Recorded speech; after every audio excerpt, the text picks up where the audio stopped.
Hola, bienvenidos a Bigotes 2D. En este nuevo video quiero mostrarles el menú de opciones de mi juego de esquivar la lluvia. El lenguaje que utilizo es Lua y el framework es Love 2D. Antes de empezar a mostrarles el código, quiero mostrar brevemente cómo funciona. Este es mi juego de siempre. Ahora tenemos el Custom Mode, modo customizable. Tenemos 5 grandes opciones para modificar el juego. Primero tenemos la velocidad del héroe, que tiene estas 5 opciones de velocidad. La velocidad de la lluvia, a la derecha sería el más rápido, hacia la izquierda lo más lento, ¿no? Tenemos los colores, que pueden ser modificados. Si alguien quiere simplemente probar jugar con una lluvia rosa, por ejemplo. Y tiene settings, volver la configuración por defecto, o simplemente jugar con las modificaciones realizadas. Por ejemplo, con la lluvia más rápida y el héroe más rápido. Vamos a probar un segundito. Se mantiene el color elegido. Comienza una dificultad más elevada del juego clásico. Y bueno, al salir y entrar de vuelta, está todo de vuelta en sus parámetros por defecto. El menú de opciones es un estado de juego. Es una clase en sí. Cada vez que se crea el objeto menú de opciones, es porque tenemos esta clase creada, que incluye un estado base. Los estados de juego son, por ejemplo, el menú principal, este menú de opciones, el menú de juego en sí mismo. Cada uno incluye, hereda a este estado base, que tiene funciones vacías. Tiene la función de renderizar, de entrar, de salir a la misma clase, actualizar segundo a segundo. Así que bueno, se toman todas esas funciones vacías, se heredan, haciendo de esto una especie de interfaz. Y luego vamos por fin a entrar a este menú de opciones. Con la función Enter ingresamos parámetros, que estos parámetros se usan primero que nada para definir los puntajes altos, y también puede incluir la lluvia de un estado anterior. Tenemos, bueno, puntajes altos, el fondo de pantalla, que son las nubes corriendo. De esta manera, pasando una tabla a los parámetros y a la vez insertando los high scores, los puntajes altos dentro de los parámetros que estamos por tomar, vamos a renderizar la lluvia. La lluvia toma una tabla de parámetros que son todos estos. Por ejemplo, el menú principal toma estos, el menú de juego difícil toma estos. Así que simplemente se le agrega el puntaje alto a cada uno y se pasa de un menú al otro. Se hace de esta manera porque si no hay bastantes bugs tratando de hacer que los puntajes altos sean globales, así que los tengo que pasar de un estado al otro. Creamos la lluvia, tomando como parámetro una lluvia anterior o un estado de lluvia, que es como se llama la clase de la lluvia. Tomamos los colores, rojo, azul y verde, cada uno con estos colores iniciales. Y luego empezamos a crear una lista de opciones. Esto en realidad se refiere al rectángulo y el cuadrado que se mueve. Así que voy a mostrar esa clase ahora mismo. Tenemos la clase objeto de opciones, ítem le puse. Toma como parámetro una X, una Y, que son sus ubicaciones en el espacio. Una cantidad de opciones, como por ejemplo vieron hoy, el héroe y la lluvia tenían 5 opciones en total. Y los colores tienen hasta 10. Así que bueno. Y luego se pone la ubicación actual del cuadradito. Acá tenemos definido el rectángulo, el cuadrado. La posición del cuadrado luego se define acá, se ubica su X y su Y. La X toma una ubicación que depende de la posición que se haya definido. Así que se toma primero que nada el inicio del rectángulo, ¿no? Es la parte más baja que podría llegar a estar. Es el inicio del mismo rectángulo. Sería este mismo lugar. Donde comienza el rectángulo es lo más a la izquierda que puede llegar a estar el cuadradito.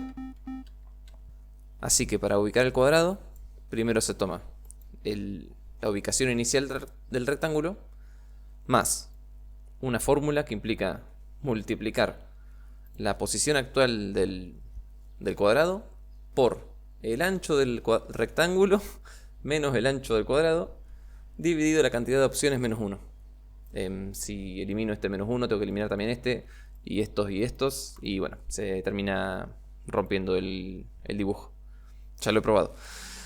Es más, esto me costó mucho encontrar la fórmula adecuada porque simplemente el cuadradito se pasaba de largo del rectángulo, se iba para la derecha o la izquierda. Así que tuve que trabajar un poco en encontrar esta fórmula. Luego tenemos un boolean que define si el cuadradito está seleccionado. Cuando esto pasa a verdadero, el cuadrado simplemente se puede mover a lo largo de su rectángulo particular. Así no se mueven todos a la vez. Por eso es necesario este boolean. Luego tenemos una función de actualizar segundo a segundo.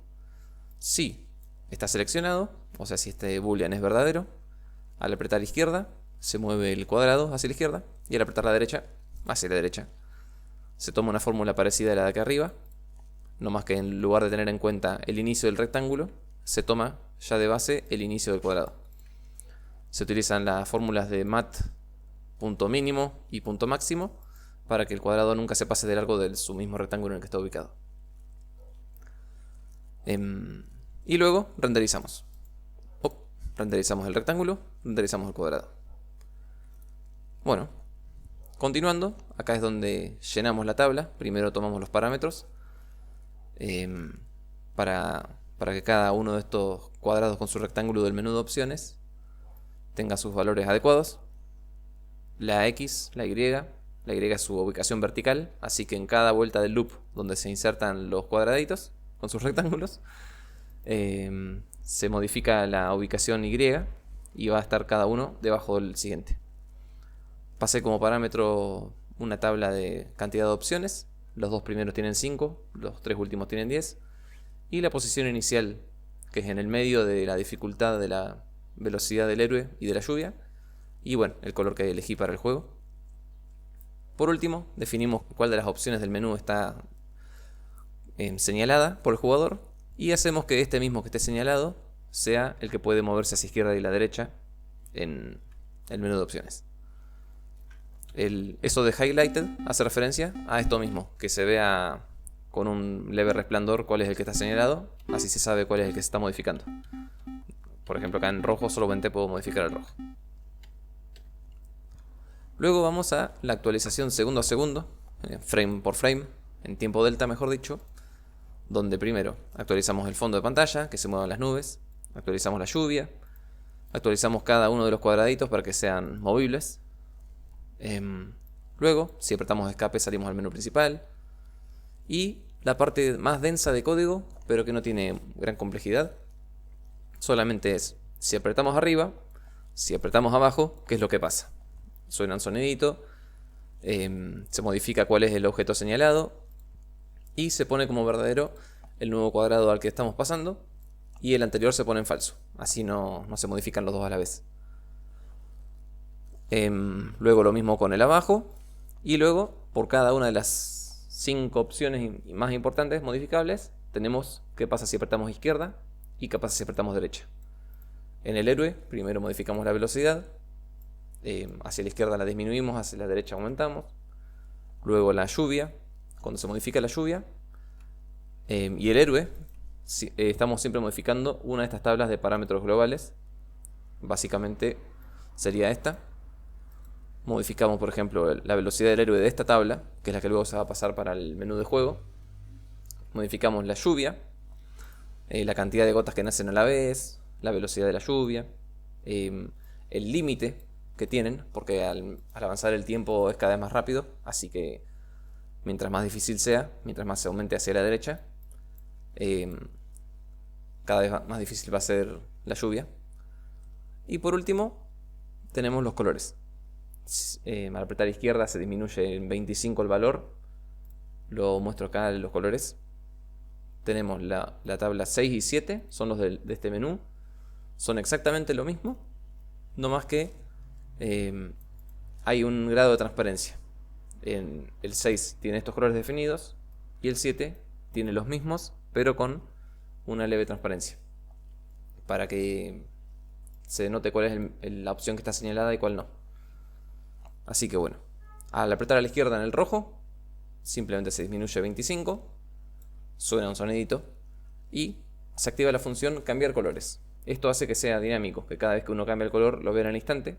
Simplemente tomo estas dos paletas de colores, los que mostré recién, colores 6 y 7, Y en base al rojo, verde o azul que modificó el jugador, se cambian sus valores. Y se setea el color nuevamente. Vamos nuevamente a la parte de la actualización segundo a segundo. Tenemos que al entrar al sexto ítem, se va a volver a llamar este menú de juego. Se llama de vuelta al menú de opciones. Y se le pasa la lluvia que estaba ejecutándose y el puntaje alto, que se tiene que pasar de un lado al otro. Y por último, al apretar jugar, el último de los botones, simplemente se cambia el menú de juego jugar y se toma como parámetros esta tabla customizada por el jugador. Por último vamos a la renderización. Vamos a renderizar el fondo, primero que nada, definiendo el color del usuario. Luego dibujamos una pantalla negra, transparente, para que sea legible todo el texto, porque si yo simplemente la borrara, se va a ver nada, no se va a ver nada, mejor dicho. Así que le sacamos esto. Luego renderizamos la lluvia. Cada cuadradito con su rectangulito del menú de opciones. Y empezamos a escribir ya en la pantalla el título, la velocidad del héroe como texto, la velocidad de la lluvia como texto. Y tenemos acá un juego con los colores que es definir con la transparencia, que es nuestro color 7, cada ítem que no esté seleccionado, y si está seleccionado, poner el color más llano, con su opacidad al máximo. Así que esto ocurre a cada rato. Si el ítem seleccionado es el 2, definir el color como 6, si no, va a utilizarse el 7, y así para todo.